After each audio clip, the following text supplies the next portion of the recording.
자, 여러분들 안녕하세요. 여러분들 새해 복 많이 받으시기 바랍니다. 여러분들 26년도에는 조토마처럼 여러분들 끊임없이 돌파해 나가면서 어려운 거 다 해결하시고 늘 좋은 일만 있으시기 바랍니다. 자, 여러분들 이번 카메라 뿅. 자, 여러분들 오늘도 저한테 하신 말씀이 많으시죠? 여러분들 저도 여러분들한테 해드린 말씀이 많습니다. 그리고 오늘 삼성전자가 신고가를 갱신을 했고 이제 2차 전지를 또 어떻게 주가가 반등을 시키느냐 그 부분에 대해서 우리가 좀 오늘 방송에서 다 풀이를 해드리려고 합니다. 자, 여러분들 오늘 저번 주에 이어가지고 오늘까지 2차 전지가 계속 주요 조정이 나왔습니다. 여러분들 걱정하지 마시기 바랍니다. 뭐 전문가가 이 자리에서 얘기할 수 있는 거는 주가가 빠지면 걱정하지 마시기 바랍니다. 매번 이렇게는 얘기하지만 그 안에서 올라갈 수밖에 없는 그 데이터를 종합적으로 정리하면서 여러분들한테 늘 설명해드리고 그 방식으로 주가를 올리는 모습을 보여드렸습니다. 그리고 이번 26년도 상반기에는 2차 전지를 후반전으로 어떻게 주가가 올라가는지 그 부분에 대해서도 자신 있다고 말씀드렸으니까 지금 잠깐 2차 전지가 빠졌다고 해가지고 걱정 안 하셔도 된다고 말씀드리고 싶어요. 아니 그리고 말입니다. 제가 저번 주에 2차 전지든 뭐 이제까지 유튜브로 동영상 올리고 하는데 제가 원래 좀 혀가 짧습니다. 여러분들 혀가 짧아요. 그리고 중국인 아닙니다. 한국인이에요. 저 대구에 태어났어요. 한국인이고요. 그리고 이 얘기를 왜 하냐면은 제가 약간 좀 지금 임플란트가 좀 심했거든요, 여러분들. 그렇기 때문에 좀 발음이 좀 셀 수가 있기 때문에 알아서 AI 번역기를 쓰시기 바랍니다. 자, 여러분들 그러면 오늘 시장 정리를 좀 해보고요. 삼성하고 2차 전지에 대해서 빠르게 넘어가 보도록 할게요.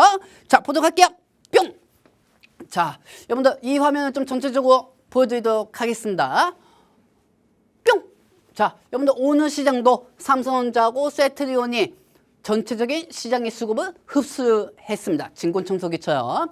이 삼성전자하고 세트리온이 코스피 라인에서 주가를 올리고요. 코스피 쪽에서 세트리온이 올라가니까 코스닥 쪽에 있는 세트리온 제약이 알테오잔하고 D&D 파마하고 이런 바이오주들 같이 올리면서 코스피하고 코스닥이 오늘 지수가 상승으로 마감이 됐죠. 하지만 코스피 쪽에서는 특정 우량주들만 올라가면서 하락 종목이 더 많은 모습을 보여주었고 코스닥 쪽에서는 코스피 쪽에 있는 세트리온이 11%대로 상승하면서 코스닥 라인에 있는 바이오주들이 같이 움직이는 모습을 보였다고 할 수가 있겠습니다. 그렇게 되다 보니까 오늘 2차 전지만 빼고 대부분 다 상승했습니다. 그렇죠? 하필이면은 이 새해 첫날에 내가 예대 전문가가 반송하는 날에만 2차 전지가 빠지고 참 억울합니다. 제가 반송 없을 때는 2차 전지 반등하고 근데 이번 주하고 저번 주 같은 경우는 2차 전지가 계속 빠졌기 때문에 제가 2주 정도 주가가 지금 빠졌죠, 여러분들. 2차 전지가 2주 정도 빠졌는데 또 나머지 앞으로 이었다 남은 기간 동안 어떻게 2차 전지가 반등하는지 그 부분도 좀 오늘 정리해서 갖고 왔어요. 그리고 여러분들이 생각할 때 지금 2차 전지가 빠지니까 또 언론에서 아니면 말고 현식으로 전기차 판매 어떡하나 LG엔솔, 포스코퓨처엠, NNF 10몇 조 원 이상 증발, 뭐 계약 취소 이건 사기다. 뭐 사기가 아니에요, 여러분들. 물건이 그만큼 나가지 않으면 원가도 절감이 되기 때문에 그만큼 재무 쪽으로 실적이 악화가 되지는 않습니다. LG엔솔하고 NNF하고 포스코퓨처엠은. 그러니까 그러한 바탕까지 다 준비해 왔으니까 우리가 이제까지 뭐 몇 프로 오른다고 해가지고 2차 전지 방송을 끝낸 적도 없고요. 몇십 프로든 몇백 프로 상승한다고 해도 끝낸 적이 없습니다. 그리고 중간에 잠깐 이렇게 2주 동안 조정이 있다고 한들 다시 U자로 올리면 되겠습니다. 왜? 우리는 그동안 그 U자 방식으로 올렸잖아요. 삼성도 그런 방식으로 올렸고요. 자, 우선 삼성부터 보도록 하겠습니다. 이 화면을 전체적으로 보도록 할게요. 여러분들 뿅! 자, 여러분들 오늘 삼성이 128,800원까지 올라갔어요. 그리고 그동안 제가 통신망에서도 말씀드린 것처럼 HBM 메모리 그리고 이 HBM 메모리가 브로드컴하고 AMD하고 엔비디아에 들어가는 GPU, 제미나이, 챗GPT, 그록 이들에게 들어가는 만큼 당연히 매출액은 커질 수밖에 없다고 그걸 계속 몇 달 전부터 말씀을 드렸습니다.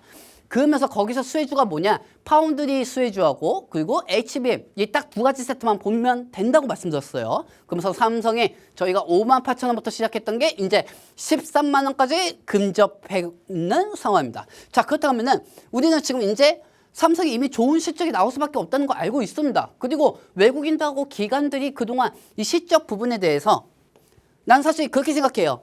삼성이 그동안 주가가 올라갔던 부분이 실적 때문에 단순히 올라갔다고 생각하지는 않습니다. 왜? 환율이 추가적으로 하락이 되면서 이 실적 부분이 바탕이 된 거죠. 즉 예전에는 실적이 아무리 좋은 메모리가 HBM 부분은 인증이 됐다고 해도 삼성의 주가는 뭐 오늘처럼 7%, 8% 현식으로 상승한 적이 없어요. 왜? 제가 그동안 말씀드린 대로 환율이 추가적으로 하락이 되면은 외국인들의 매수세가 유도가 되기 때문에 외국인들의 매수세로 이 모멘텀하고 같이 올릴 수가 있다고 했죠. 그러면서 삼성은 지금 13만 원까지 근접해 있는 상황입니다. 자, 그리고 여기서 다음 주 실적이 1월 8일이에요. 이 잠정 발표하기 전에 기대감에 저는 선반영도 될 수 있다고 생각하고 있어요. 삼성이. 그러니까 즉 요즘 여러분들 AIS 전화 막 스팸 전화 많이 오잖아요. 고객님 저희는요 매집을 하고요. 저희 여기에 따라 가지고 주가가 올라가고 있는데 여기 급등주 알고 싶으시면은 몇 번 이렇게 해가지고 보내주세요. 뭐 이렇게 전화 오는 애들이 많잖아요. 그러면서 걔네들이 얘기하는 게 매집을 하고 있다. 이 매집을 하고 있으면서 주가를 올릴 것이다. 그러니까 빨리 이 종목을 타셔야 한다. 이런 형식의 스팸 전화 엄청 많이 올 겁니다. 저도 최근에 전화가 왔었어요. 저도 제 번호 어떻게 알고 스팸 번호가 전화 와가지고 아유 고객님 최근에 2차 전지주 삼성전자가 올라가고 있는데 아직도 뭐하고 계십니까? 전문가한테 계속 뭐하고 얘기합니다. 계속 들어봤어요? 가관입니다. 제일 중요한 거는 이 매집은 긍정적인 부분을 얘기하면 실적이 나오기 전에 먼저 기대감에 매집을 하는 겁니다. 외국인하고 기관이 매집을 하기 때문에 주가가 당연히 매집을 하면은 매수를 하니까 올라갈 수밖에 없죠. 그리고 이 매집을 시작한 외국인하고 기관 같은 경우는 실적 발표하는 날에 다 차익 실현을 시킬 수밖에 없는 거죠. 그렇죠? 그렇기 때문에 저는 이런 어느 정도 다음 주 실적 부분에 이런 현상이 나오면은 안 되겠지만 바라지는 않겠지만 실적을 발표하고 나면은 어느 정도 삼성의 주가가 빠지지 않을까 좀 그런 생각도 하고 있습니다. 그러면서 이제 추가적으로 이제 반등을 할 수 있는 이유는 HBM4하고 HBM4E 즉 향후 어디까지 엔비디아의 차세대 GPU에 해당되는가 이 부분이 중요해요, 여러분들. 여러분들이 학교 다닐 때 중간고사, 기말고사, 모의고사 다 보잖아요. 그렇게 생각하셨으면 좋겠어요. 삼성도 HBM4가 인증은 됐는데 HBM4에서 4 12단이 나올 수가 있고 HBM4에서 4E가 모델이 나올 수가 있습니다. 왜? 우리가 차를 살 때도 아반떼 시리즈가 계속 바뀌잖아요. 그렇기 때문에 이 엔비디아에서 차세대 GPU 지금은 이제 차세대가 유빈이 나오는데 이 유빈에 삼성의 HBM4하고 HBM4E가 해당이 되느냐 AI 감속기로 해당이 되느냐 이 부분에서 확정적 요소가 나온다고 하면은 반등이 저는 나오지 않고 차익이 나올 거라고 생각하고 있습니다. 왜? 우리가 지금 이미 다 알고 있는 내용이기 때문에 그리고 우리가 그동안 이 삼성이 지금 되게 웃기잖아요, 여러분들. 삼성이 지금 12만 8천 원까지 올라갔다고 해서 앞으로 HBM 메모리가 증가가 돼가지고 주가가 올라갈 것이다. 이런 방식으로 주가가 올라갈 것이다. 이거 어느 정도 저는 선반영 됐다고 보고 있거든요, 여러분들. 시장의 눈높이가 계속 높아지는데, 그렇죠? 시장의 눈높이가 계속 높아지기 때문에 어느 정도 이거는 선반영이 됐다고 보고 있고요. 여기서 삼성이 추가적으로 상승을 하기 위해서는 어느 정도 1월 8일에서 지금 9일 정도의 잠정 실적 발표가 나고요. 확정 실적 발표는 컴플러스는 26년도에서 1월 28일에서 또는 29일 사이에 나올 가능성이 있습니다. 여기서 제일 중요합니다. 일단 우리가 메모리는 잘 될 것이다. 그리고 누구나 다 알고 있습니다. 그게 단점이고요. 왜? 그동안 그 부분은 삼성은 주가를 올린 거잖아요. 그렇죠? 여러분들도 그것 때문에 주가를 삼성은 산 거고요. 그렇죠? 그러면은 그 기대감은 또 이어줄 게 필요하다고요. 그러면 첫 번째는 환율입니다. 환율이 이번 연도에 추가적으로 하락이 될 수가 있다. 근데 하지만 이 환율이 언제까지 추가적으로 내려오고 원화 가치가 올라가면서 삼성 주가에 유입이 되느냐. 그게 관건이에요. 왜? 환율은 여러 가지 부분으로 상승이 되면 외국인들의 이탈이 나올 수가 있거든요. 그렇다고 하면은 이 1월달 잠정 실적하고 1월 28일에 나오는 실적 부분에 대해서 시장이 바라보는 눈 위치에 어느 정도 삼성이 맞춰주냐, 그게 중요한 겁니다. 뭐 물론 뭐 언론에서는 뭐 100조 원 이상, 뭐 150조 원 이상, 뭐 16만 원 간다, 17만 원 간다. 근데 여러분들 생각해 보세요. 삼성이 15만 원 갈 수도 있고 16만 원도 갈 수가 있어요. 솔직히 말해서. 근데 중간에 갑자기 중국이 딥시크처럼 알리바바나 화웨이나 SMIC를 통해 가지고 중국의 GPU가 나온다 하면은 무너질 수가 있는 거죠. 테마 현식으로 무너질 수가 있는 거예요. 시적 부분으로도 올릴 수는 있지만은 중국에서 가성비 좋은 GPU를 중간에 내놓는다고 하면은 삼성의 주가도 하락이 될 수가 있다는 겁니다. 그렇기 때문에 저는 좀 그렇게 생각해요. 저는 오늘 저번 주 금요일에도 제가 방송에서 말씀드렸지만은 우리 여기 통신망에 계신 분들한테도 말씀드렸지만은 제가 밑밥을 깐 게 있습니다. 즉 뭐냐, 1월 실적이 발표가 되기 전에, 확정 실적이 발표가 되기 전에 먼저 주가는 기대감으로 끌어올려가지고 매도를 하겠다. 그런 현식으로 말씀을 드린 적이 있어요. 여러분들도 기억하실 겁니다. 저번 주 금요일 방송을 보신 분들. 그렇기 때문에 어느 정도 저는 미련 없습니다. 어차피 삼성 5만 8천 원부터 시작해가지고 여기까지 왔는데 저한테는 14만 원, 15만 원 의미가 없어요. 그렇기 때문에 제일 중요한 건 삼성이 앞으로 저한테는 주가가 얼마큼 올라가느냐, 이게 중요하지 않습니다. 저한테는.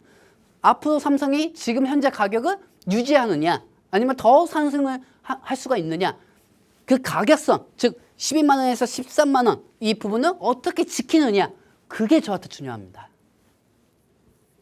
그게 중요해요. 그렇기 때문에 삼성은 좀 그런 방식으로 보는 게 좋고요. 삼성전자 같은 경우는 계속 말씀드리지만 파운드리, HBM, 그다음에 환율 하락까지 필요하다고 말씀드렸습니다. 즉 뭐냐, 삼성의 HBM 메모리가 증가가 되고 삼성의 HBM 부분은 엔비디아 GPU든 다음 차세대 유빈이든 구글 TPU든 뭐 여러 가지 테슬라의 그룹이든 테슬라의 차량용 반도체든 이 부분에 따라서 파운드리는 계속 증가가 될 거란 말이에요. 근데 저는 좀 이렇게도 생각하고 있어요. 삼성의 실적 발표가 나오면 컨센서스가 나올 텐데 이 컨센서스에서 TSMC의 점유율을 어느 정도, TSMC가 지금 80% 정도 전체적으로 파운드리로 점유를 하고 있는데 삼성이 이번에 HBM 메모리 부분은 파운드리 부분으로 TSMC의 점유율을 따라가지 않을까? 그럼 TSMC의 점유율은 80% 중에서 5%라도 깎아낼 수 있지 않을까? 그 기대감에 주가를 또 올릴 수 있겠냐? 저는 그게 지금 궁금합니다. 그래서 일단은 지금 삼성전자 주가 같은 경우는 어느 정도 저희도 홀딩 형식으로 가고 있고요. 사실상 여기서 5% 하락이 된 듯, 8% 하락이 된 듯, 저는 매도해도 상관없습니다. 이미 100%는 넘었기 때문에. 그렇죠? 그렇기 때문에 좀 여유 있게 삼성은 앞으로 보도록 하겠습니다. 그동안 엄청 힘들었어요. 이렇게 올리고 이렇게 올리고 진짜 환율만 아니었으면 삼성은 지금쯤 한 15만 원 됐을 거예요. 여러분들 솔직히. 엔비디아하고 아니 마이크로 테크놀로지하고 삼성을 비교할 때 마이크로 테크놀로지가 200% 올라갔을 때 삼성이 100%밖에 안 올라갔어요. 뭐겠습니까? 중간에 환율 때문인 거지. 그렇죠? 환율이 그렇게 중간에 상승하지 않았다고 하면은 삼성은 지금쯤 15만 원이 됐었을 겁니다. 근데 이제 환율이 떠지니까 삼성이 실적 반영에 따라 가지고 주가가 올라가고 있죠. 아, 그러면은 여러분들 입장에서 또 이렇게 얘기하시는 분들이 있을 거예요. 저 자식 주식 모르는구만. 그냥 저희 처음 보는 사람들은 이렇게 얘기할 수가 있어요. 저 자식 주식 모르는구만. 야, 환율이 올라가면 영업 실적이 올라가잖아. 그러면 삼성의 주가가 올라갈 수 있는 거 아니야? 이렇게 얘기하는 사람들이 있을 겁니다. 그분들은 눈 한쪽 씻고 주무시기 바랍니다. 제가 말씀드릴게요. 삼성이 작년에 환율이 1,400원 올라가도 영업이익이 증가됐습니까? 아니잖아요.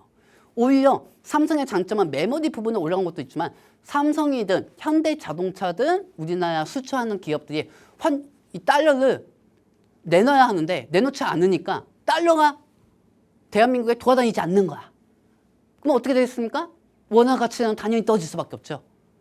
그렇죠? 왜? 기업들도 달러가 더 반등할 거라고 생각하고 있기 때문에. 근데 그 부분이 실적으로 가더라도 주식은 또 다른 거예요. 왜?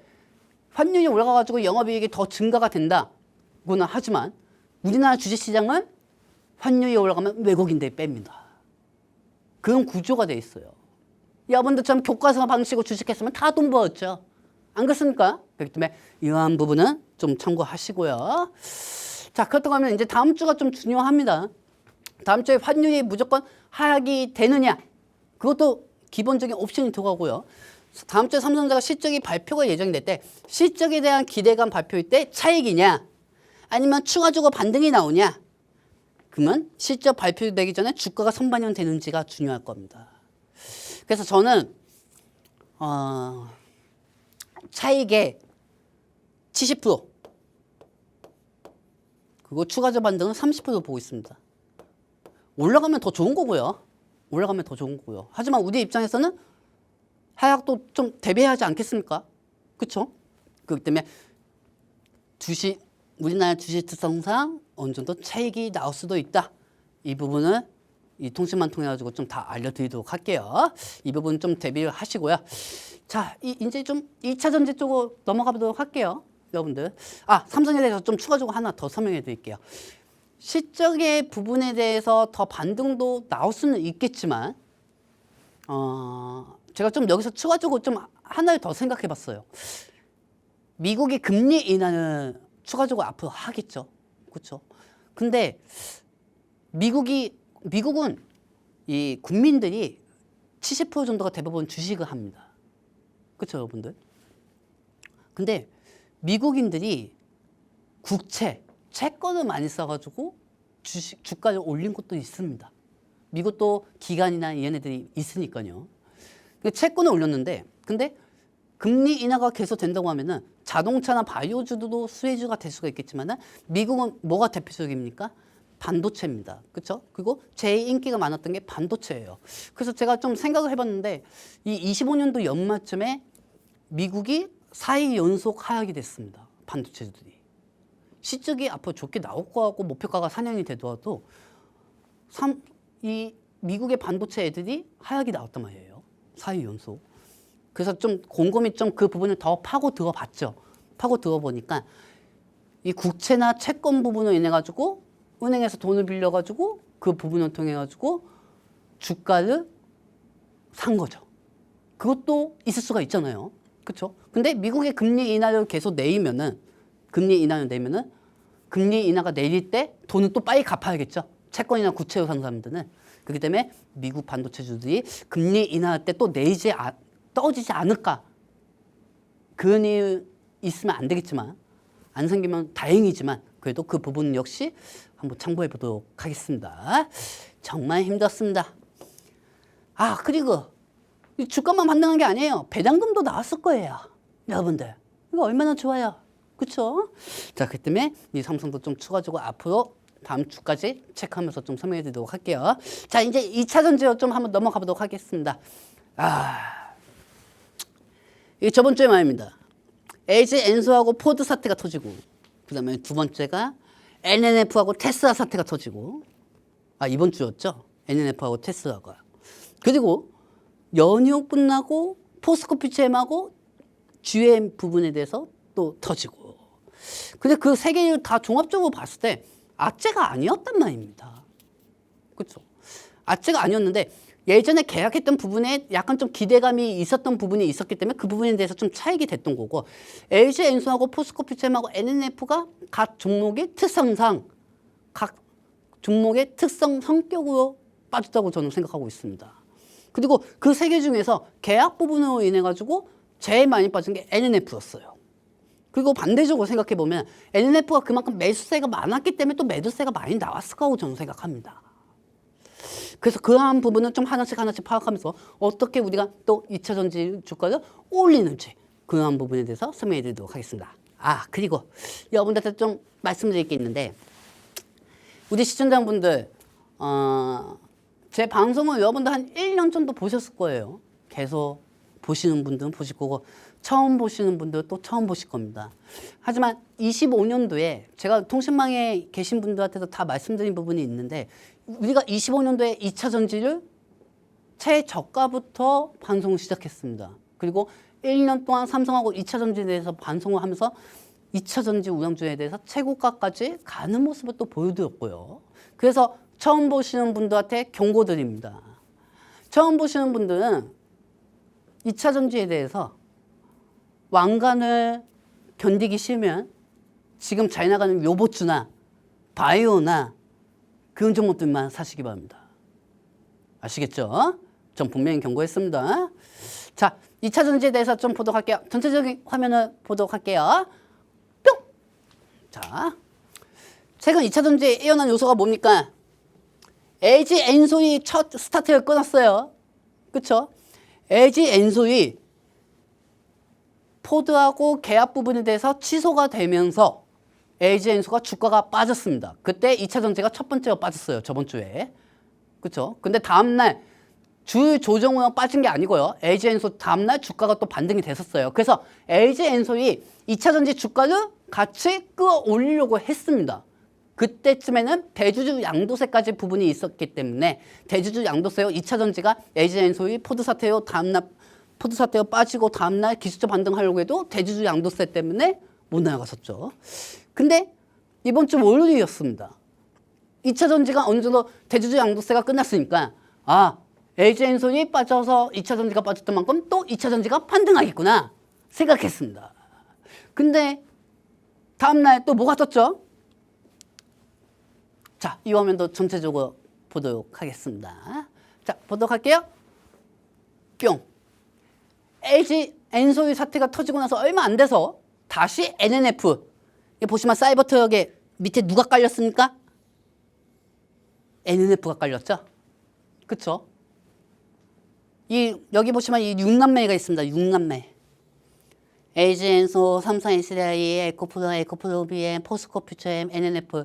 2차 전지 우량주죠. 제가 대표적으로 말씀드리는 최저가부터 여기까지 왔던 애들이죠. 이 6남매 중에서 큰형 LG 엔솔이 당하고요. 그 다음에 둘째 공교수 NNF가 이번에도 당했어요. 계약 부분으로. 야, 근데 그거 되게 웃기더라. 테슬라 부분하고 이 부분에 대해서 아니 테슬라가 내재화가 실패가 되면 그게 호재지 왜 악재야? 그쵸? 되게 신기하죠. 근데 여러분들은 저한테 이렇게 얘기할 수 있어요. 그래, 테슬라가 지스소 내재화가 실패됐기 때문에 NNF가 직남으로 계약을 못하고 3조 원에서 900만 원밖에 샘플 비용밖에 매출이 안 나왔으니까 그래서 주가가 기대감에 빠진 거야. 이렇게 생각할 수도 있어요. 아닙니다. NNF는 BW 신주권이 그동안 잘 버텨오다가 테슬라 부분으로 언론들이 계약 취소다. NNF가 사기다. 그런 방식으로 인해가지고 BW 신주 이석권 갖고 잘 버티고 있던 사람들이 에야 모르겠다. 그래도 5만 원에 샀는데 2배 이상으로 벌었으니까 그냥 매도하자. 큰 욕심 없이 매도하자. 주가가 빠지니까 또 자기 스스로 큰 욕심 없이 매도하자. 그렇게 해서 물량이 나왔던 겁니다. 그러면 NNF가 물량이 나오니까 2차 전지 주도도 같이 빠질 수밖에 없었던 거죠. 그렇죠? 왜 이게 악재인지 저는 모르겠습니다. 하지만 여기서 여러분들이 저한테 물어보고 싶은 건 야, 악재가 아니면 왜 주가가 빠져? 이것 텐데 잘못 알고 계신 겁니다. BW 신주권으로 신주 인수권 애들이 겁을 먹어가지고 뺀 것뿐이에요. 그러면은 이번 주에 NNF가 9% 8% 빠졌을 때 그 이후에 또 조정이 나왔을 때 그때 던진 분들은 아유 던지기 잘했다. 아유 속 편해. 이럴 거란 말입니다. 하지만 그 사람들 지금 또 다시 샀을 거예요. 다시 샀을 거예요. 내가 여러분들 몰라? 다시 샀을 겁니다.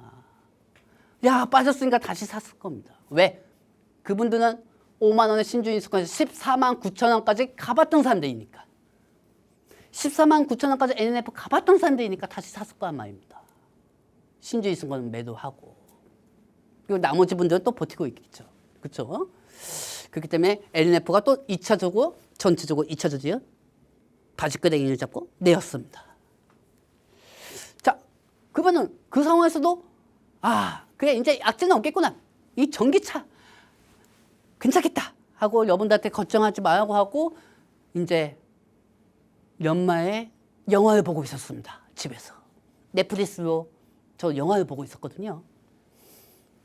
근데 갑자기 점심에 아니나 다를까 이 뒤통수가 좀 따갑더라고요. 그리고 혹시 몰라가지고 또 이 컴퓨터 앞에 한번 앉아봤습니다.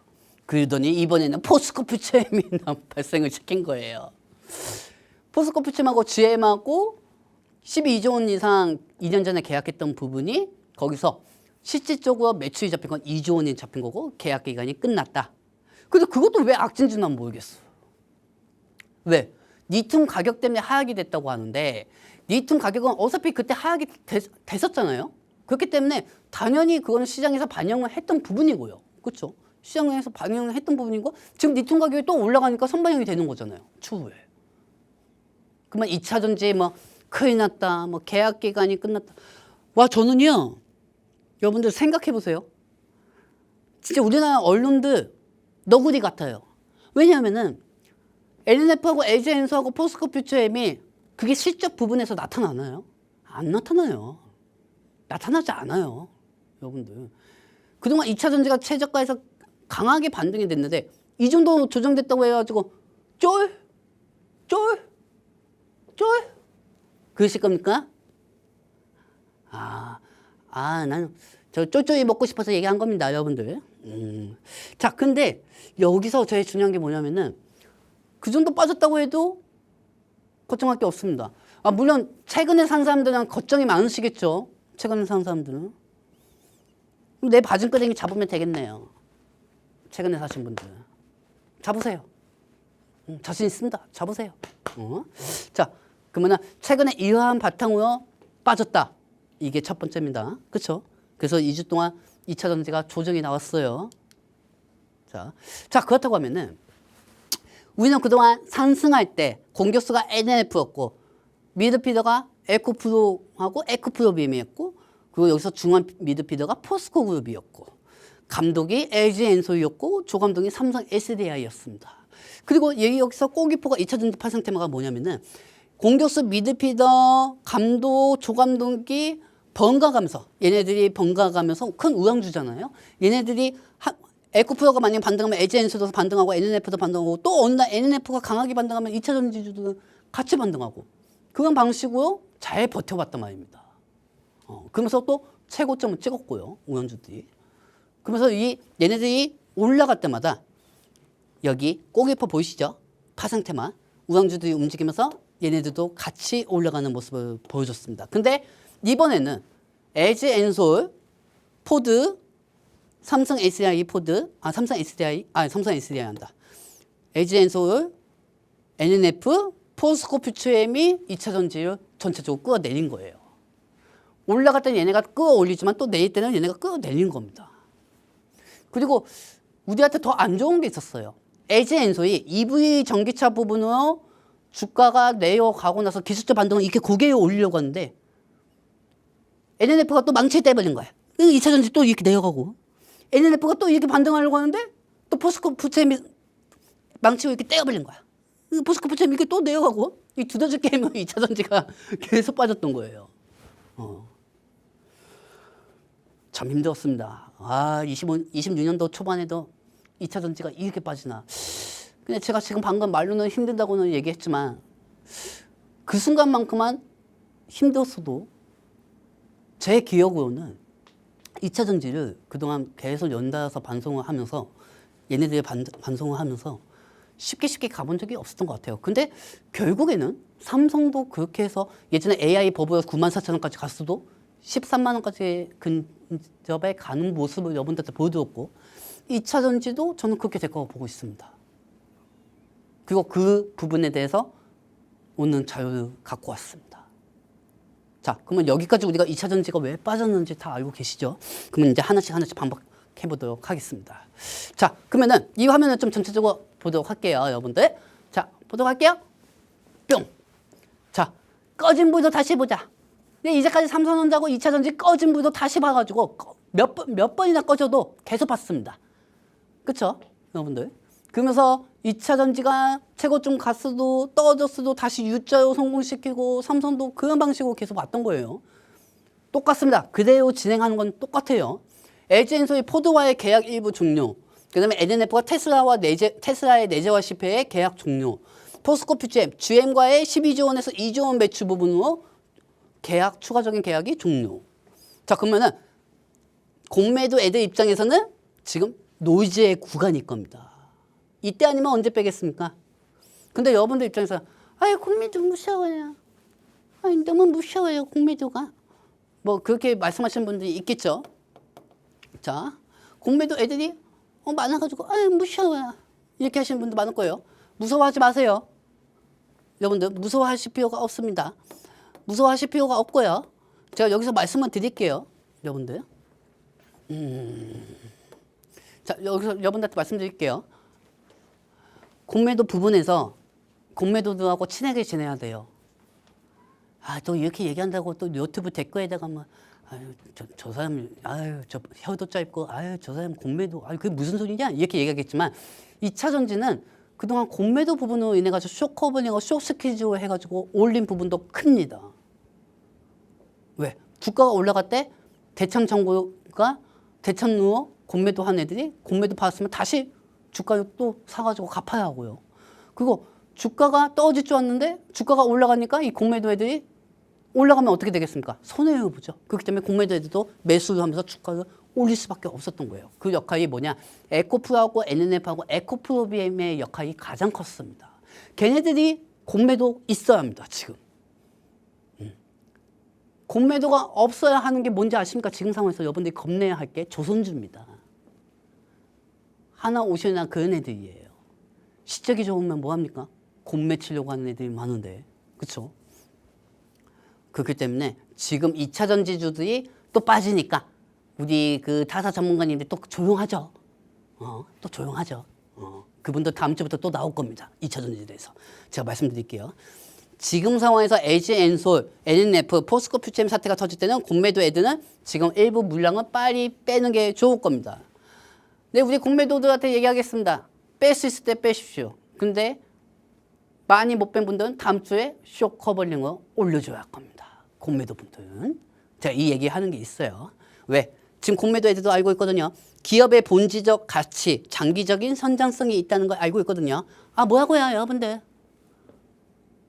전기차가 판매가 안 되는데 어떻게 기업의 본질적 가치가 있고 장기적인 선전성이 있어? 아, 네, 무슨 말 하는지 압니다.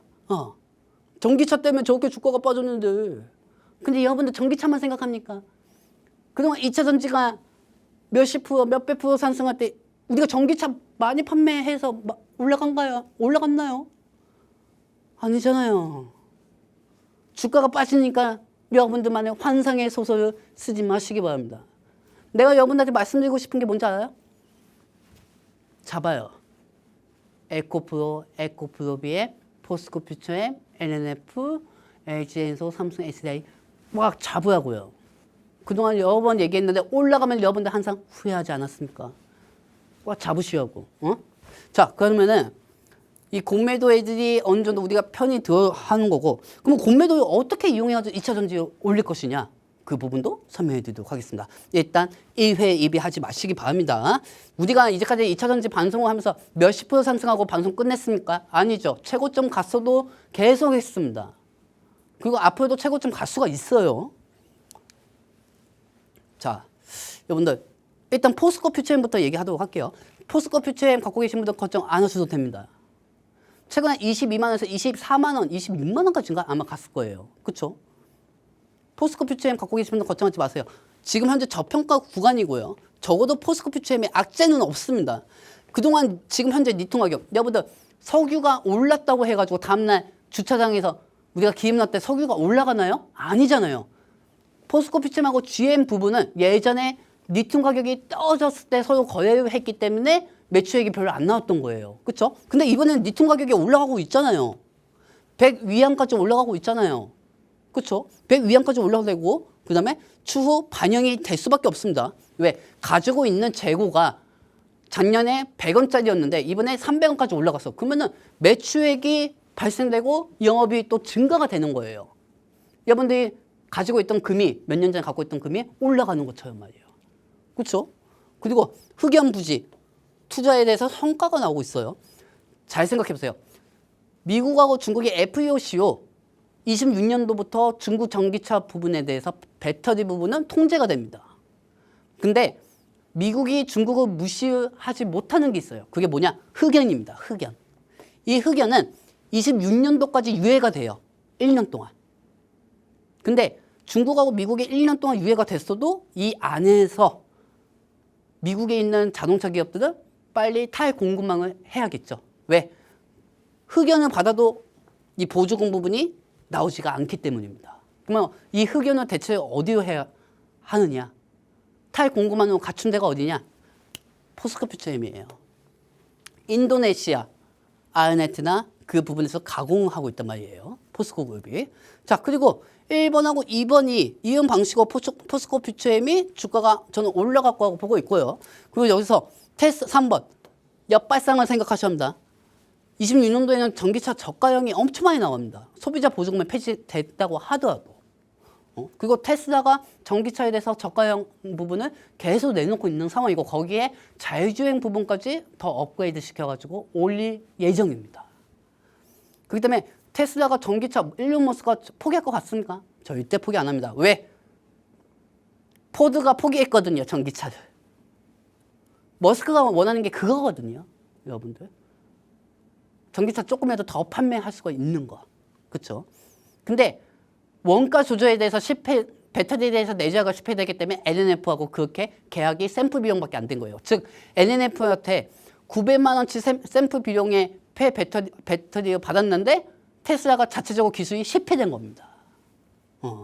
그렇기 때문에 이 1번, 2번은 포스코 퓨처엠이 리튬 가격이 상승이 됐기 때문에 탈공급망으로 대체가 가능하고 그리고 이 흑연, 중국하고 미국이 1년 동안 유예 기간이겠지만 이 1년 동안 흑연에 대해서 포스코 퓨처엠이 어떻게 조성을 하고 구성을 짜느냐 이 부분에 대해서 주가는 기대감에 반등이 될 거고 이 3번 테슬라의 저가형 부분은 모든 2차 전지한테 전기자동차가 조금이라도 판매한다는 기대감이 있다고 하면은 배터리 수요량으로 EV로 다시 올라갈 수가 있다는 겁니다. 주가가 빠진다고 해서 EV 전기차가 판매량이 안 된대. 우리가 뭐 이제까지 EV로 인해서 2차 전지에 올렸습니까? 아니잖아요. 그렇죠, 여러분들? EV에 우리는 올린 적이 없습니다. 그렇죠, 여러분들? 탈공급망으로 우리가 2차 전지에 올렸지. 전기차 판매 많이 된다고, 전기차 조금 판매 안 된다고 해가지고 2차 전지가 거기에 대해서 움직인 적은 없었던 걸로 저는 기억합니다. 그러면 1번, 2번은 포스코 퓨처엠에 해당이 되고 3번은 배터리 관련주 전체에 해당하는 부분이라는 거죠. 그렇기 때문에 포스코 퓨처엠 걱정 안 하셔도 됩니다. 오늘은 포스코 퓨처엠이 전체적으로 2차 전지 발목 바지끄댕이 잡고 내었지만 다시 저는 다음 주에 어느 정도 EV 부분은 둔화가 되었고 탈중국망으로 그동안 2차 전지가 움직였기 때문에 다시 주가를 올릴 거라고 생각하고 있습니다. 자, 그러면 포스코 퓨처엠은 봤고요. 자, 여기서 26년도 FEOC가 제일 중요합니다. 우리가 25년도 7월 달에는 BBB 법안이 통과가 되면서 소비자 보조금은 이번에 11월 달에 종료가 됐고요. 기업 보조금 AMPC 같은 경우는 31년까지 점차적으로 줄어가면서 보조금을 줍니다. 그렇죠? 그러면 미국에 있는 기업들이 우리나라 기업들이 FTA 협력국으로 인해 가지고 보조금을 더 많이 받게 되죠. 그 다른 나라에서 오는 것도 보조금을 받게 되고요. 그렇죠? 자, 이 부분은 전체적으로 좀 보여드리도록 할게요. 26년도에는 FEOC가 더 강화가 됩니다. 여러분들. 규제가 심해져요. FEOC 규제 강력한 효율이 발생이 되고요. 그 다음에 여기에 광물, 부품 완전 배제됩니다. 중국에. 중국의 광물하고 부품이 배제가 된다는 거예요. 그거 25년까지는 일부 그동안 유예가 존재가 됐지만 26년도부터는 어느 정도 배제가 일부가 됩니다. 그러면은 26년부터는 중국산 핵심 광물에 사용한 배터리 보조금 대상에서 완전히 제외가 되고요. 여기서 공급망 재편의 완성이 됩니다. 이 공급망 재편의 완성이 어디입니까? 테슬라가 중국한테 쓰겠습니까? 보조금만 못 받는데 한국 배터리한테 쓸 수밖에 없죠. 그렇죠? 한국 배터리한테 쓸 수밖에 없어요. 그러면 이 완성차 업체들은 OEM을 부탁합니다. 중국도 미국에서 전기차 광물이나 배터리 판매하려면 미국에 지금 상주하고 있는 LG 엔솔이나 SK 원이나 삼성 SDI한테 OEM을 맡겨야 한다고요. 자기네들이 만들 줄 알아도 중국 애들이 미국에서 NFP나 이런 거 판매하려면 LG 엔솔한테 OEM을 해야 한다. 그래야 판매가 가능하다는 겁니다. 근데 중국이 또 OEM 하기에는 법인을 세워왔는데 중국이 그 법인의 지분 25%가 넘으면 또 보조금을 못 받아요. OEM을 할 수 있다고 해도. 그렇기 때문에 중국의 OEM보다 한국 기업들끼리 상생, 즉 중국이 LG 엔솔한테 NFP OEM 한다고 해도 법인을 만들어야 하기 때문에 법인 25% 넘으면 보조금을 못 받기 때문에 NNF에 NFP를 LG 엔솔이 받아가지고 테슬라나 북미 쪽에다가 판매를 한다는 겁니다. 원통형 배터리나 하이니케 양극재, 그렇죠? 하이니케 양극재로 테슬라 우주선도 보내야 하고요. 로봇도 휴머노이드도 탑재를 해야 하고요. 그렇죠? 그렇기 때문에 저는 이 FEOC 22년도에 강력한 규제 부분은 반사이익이 한국 배터리한테 올 수밖에 없다고 보고 있습니다. 왜요? 뭐라고요, 여러분들? 25년도 후반기에도 왜 더 많이 상승 안 했냐고요? 무슨 소리예요? 그동안 많이 상승했잖아요. 근데 여러분들 보시면 아시겠지만 방송이나 이런 거 보면은 국회에서 법이 만들어지면은 1년 동안 유예도 있고 몇 개월 동안 유예가 있습니다. 이 중국에 대한 FEOC 부분도 25년 12월까지 유예가 됐던 거예요. 그렇기 때문에 중국이 어떤 상황입니까? 리튬을 막아놓잖아요. 리튬은 광물을 캐지 않잖아요. 왜? 그동안 자기네들이 덤핑했던 부분이 나중에 이 미국에 대한 규제 때문에 원가가 떨어질 걸 대비해가지고 리튬 가격을 확 올립니다. 중국이. 다 제 눈앞에 다 보여요. 여러분들. 그렇기 때문에 저는 이런 FEOC 부분으로 어느 정도 2차 전지가 더 추가적이고 반등이 될 거라고 보고 있습니다. 자, 그리고 NNF 사태를 좀 보도록 할게요. 여러분들, 이 원통형 있잖아요. 이 원통형. 자, 여러분들, 이 원통형에는 하이니케 양극재가 있고 NFP가 있습니다. 하지만 이 원통형은 진짜 만들기 힘든 기술을 가진 배터리예요. 그렇죠? 그리고 이 원통형에는 NFP가 들어가면 터져요. 왜? ESS 라인 쪽으로는 NFP를 집어넣으면 에너지密도가 낮기 때문에 그게 전체적으로 복합이 돼가지고 에너지가 돌아갑니다. 왜? 에너지를 저장하는 거니까. 에너지를 가동을 계속 강하게 발동을 시키는 건 아니잖아요. 에너지 저장장치는 그냥 안에서 보관을 해가지고 에너지를 순환을 시킵니다. 이거 치권 같은데, 여러분들. 자, 근데 NFP 부분은 자동차에다가 탑재도 할 수 있겠지만 우주선이나 로봇한테는 탑재 못합니다. 무겁기 때문에. 그리고 로봇하고 우주선은 움직이면 에너지 소비량이 많기 때문에 에너지密도가 낮아가지고 타버릴 수가 있어요. NFP는. 그래서 여기서 나오는 게 하이니케 양극재입니다. 그리고 일론 머스크가 그 부분을 미리 고안을 해가지고 3년 전에 NNF하고 3조 이상 계약한 거예요. 왜? 왜겠어요, 여러분들? 왜겠어요? 자기가 만들려고 배터리를. 앞으로 4680 배터리가 로봇에도 들어가고 우주선에도 들어가고 드론도 들어가고 전기 자동차에도 들어가야 하는데 이 원통형 하이니케 양극재를 자기네들이 만들려고 했는데 결국 못 만들게 된 거예요. NNF한테 직납으로 하이니케 양극재를 받아가지고 만들려고 했는데 그래서 샘플 비용만 900만 원을 갖다가 씁니다. 그래서 공시에는 3조 원에서 900만 원. 그래서 우리나라 언론들은 계약 취소됐다 NNF가 이렇게 얘기를 하지만 NNF가 그것 때문에 주가가 빠졌다고 생각하지는 않습니다. BW 신주권을 갖고 있던 사람들이 잘 버티고 있다가 겁이 나서 던진 겁니다. 그러니까 NNF가 던지니까 모든 2차 전지 종목들도 빠질 수밖에 없었던 거죠. 자, 그렇다고 하면은 테슬라의 모델 Y, 우주선, 드론, 휴머노이드 26년도에 새롭게 출시되는 사업 부분이기도 하지만 4680을 선택할 수밖에 없는 이유가 명확합니다. 머스크는 원가 조절을 해야 하고요. 기존 2170 배터리 대비해서 공정 단순화에 에너지密도 향상이 되고 킬로미터당 생산 단가가 약 10%에서 20% 하락이 될 수 있는 원가 조절을 할 수 있고 저가형 전기차 경쟁에서 승리하기 위해서 필수 조건이 하이니케 양극재예요. NNF에. 근데 결국 못 만들었어요. 테슬라가. 그러면 이게 어떻게 악재입니까? 호재죠. LG 엔솔 통해가지고 그냥 LG 엔솔이 그냥 양산에서 4680 배터리 가동시켜가지고 보내면 되는 건데. 그쵸? 그러면은 결국에는 원통형하고 NFP하고 하이니케 양극재는 LG 엔솔하고 삼성 SDI를 통해가지고 미국 공장에서 가동을 시켜가지고 머스크가 쓸 수밖에 없다는 겁니다. 왜? 머스크가 실패됐으니까. 그리고 그 NFP하고 하이니케 양극재를 누구한테 받는다? NNF한테 받는 겁니다.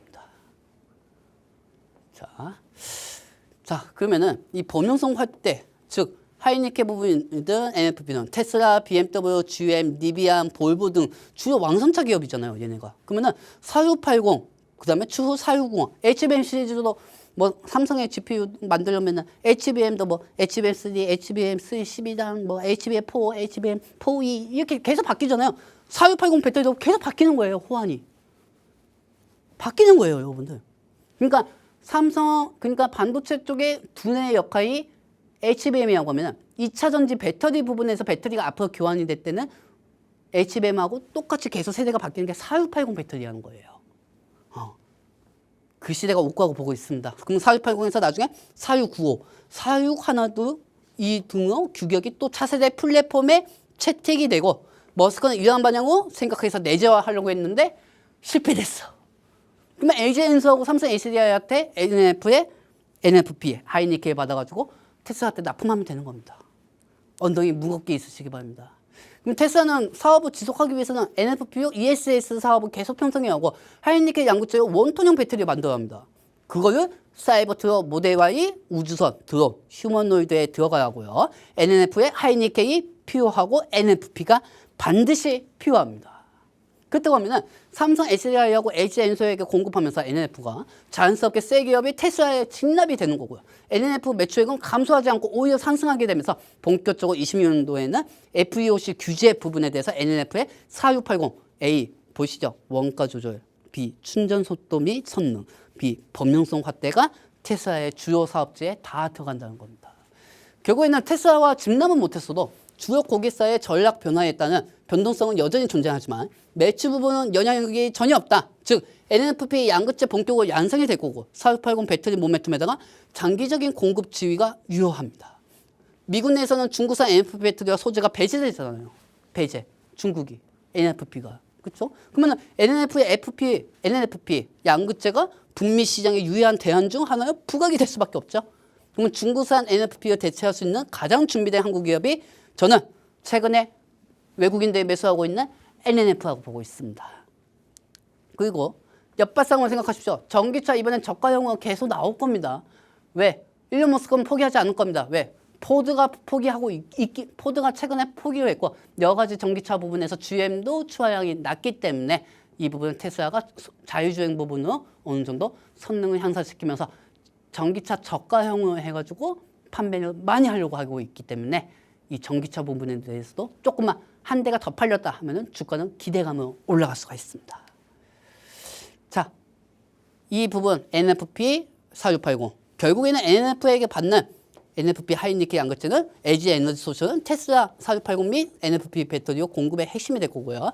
파트너로서 매출이 비하적으로 상승할 기회이고 테슬라의 자체 4680 생산 라인에 들어가는 하이니케 양극재 공급량이 저가형 모델 양산 속도에 맞춰서 크게 늘어날 전망입니다. 그래서 NNF는 공격수가 맞고요. 오늘 국민연금에서 매수했습니다. 국민연금에서 NNF 주식 148만 주 추가 취득을 했고요. 총 332만 8만 중에서 총 332만 8만 주 8.37죠. NNF의 비중 지분을 이걸 보유하게 됐어요. 왜 보유하겠습니까? 여러분들? 왜 하겠습니까? 아까도 말씀드렸죠. 실적을 준비하고 있기 때문에 매집이 들어가는 겁니다. 그러면은 포스코 에코그룹 수직 광물 수직 계열화 얘네들하고 NNF하고 LG 에너지 솔루션하고 삼성 SDI는 같이 움직일 수밖에 없습니다. 시간이 별로 없네요.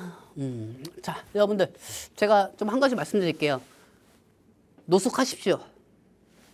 노숙하세요. 2차 전지. 뭐 그동안 잘 오다가 2주 정도 조정됐는데 뭐가 걱정입니까? 이제 바지 잡으세요. 바지 잡으세요. 여러분들. 여러분들. 상승에도 그대로 왔고 조정돼도 U자로 그동안 잘 왔습니다. 그렇기 때문에 어차피 26년도는 선장성 모멘텀으로 갈 것이니까 아무 걱정하지 마시고요. 여러분들. 그 댓글에다가 자꾸 그 혀 짧다고 얘기하지 마세요. 이게 이빨 임플란트 박아가지고 지금 힘든 상황입니다. 아시겠죠? 여러분들 오늘 방송도 잘 봐주셔서 감사하고요. 저는 다음 주 금요일에 인사드리도록 하겠습니다. 여러분들 다음 주에 봬요. 새해 복 많이 받으세요.